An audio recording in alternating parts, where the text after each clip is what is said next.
Bratallar, mana shu obyektda eng qiyin joy mana shu qator. Mana shu qatorni mendan boshqa hech kim yuva olmaydi. Har yil mana shu yerga meni chaqirishadi. Hozir qanday qilib yuvaman, qancha vaqtim ketadi, nech pul ishlayman ko'rsataman. Soat 3:30 bo'ldi, mana tepadan tushdi. Mana shularni yuvishim kerak. Mana qanday holatda yuviladi, deyarli yon boshlab yotibman. Mana tepasi qiyin, pastlari уже oson bo'lib ketadi. Shunaqa tortilib ishlab turgan vaqtda prisoska piq etib qo'yib yuboradi. O'shanda qaranglar nima bo'ladi. Mana prisoskani oldim, ba'zi paytda chiqib ketadi.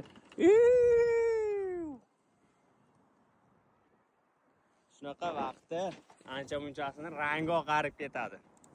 Arqonda osildi degani alpinist degani emas, hamma joyda o'ziga yarasha qiyinchiligi bor. Yuvib bo'ldim. Soat 4 dan 40 minut o'tibdi. Ровно 1 soat 10 minutda yuvib bo'ldim polностью. 15 minut arqon tashlashga vaqtim ketgan. Hozir 15 minutga arqonlarimni yig'aman. 1 soat 40 minut. Polностью vaqtimni oldi. 10 ming rubl pul to'laydi. Nima deb o'ylaysizlar? 10 ming rublga arziydimi, yo'qmi?